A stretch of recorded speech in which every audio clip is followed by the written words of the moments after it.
ગીર સોમનાથ જિલ્લાના કોડીનાર તાલુકાના છારા ગામમાં ફરજ બજાવતા શિક્ષક અને બીએલઓ અરવિંદ મૂળજી વાઢેરે આજે સવારે આત્મહત્યા કરી લીધી છે।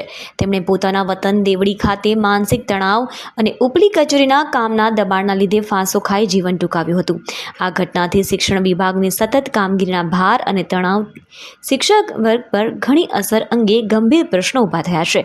પ્રાથમિક માહિતી અનુસાર મૃતકે આત્મહત્યા કરતા પહેલા પોતાની પત્નીને સંબોધીને એક સુસાઇડ નોટ લખી હતી। આ નોટમાં તેમણે ઉપલી કચેરીની એસઆઈઆર કામગીરી અને તેના ભારે દબાણને કારણે થાકી ગયા હોવાનો ઉલ્લેખ કર્યો છે।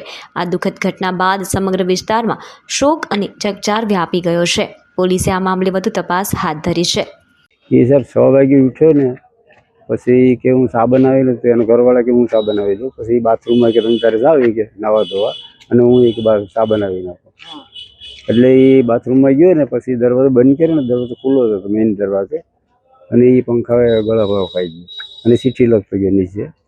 એ મને તો ખબર નથી સર। પછી બીજામાં એના ઘરવાળા જોઈ ગયા કે આ સીટી લખેલી છે। સીટીમાં એ આ મતદાર યાદીની કામગીરી છે ને એને બોધરેશન આ પગલું કે હું ભરું એવું લખેલું છે। નહીં ને પ્રોબ્લેમ કઈ નતો સાહેબ, ઘરનો કોઈ જતો પ્રોબ્લેમ નહીં। ભાઈ એમ કહેતો મને આ કામગીરી અઘરી છે ને કે મને અઘરું પડે। મેં તો હું લખવા લાગુ ભાઈ તને પાડતી ભાઈ લખવા લાગુ એક નમૂનો મને લખવા લાગુ મેં કીધું સંગીતા લખવા લાગુ હું લખવા લાગુ તો કે નહીં મેં લખી લીધી ને આજે કે હું સારા જાય ને તે બધાને કાગળિયા હું કહી દઈને સહી લઈ આવાય।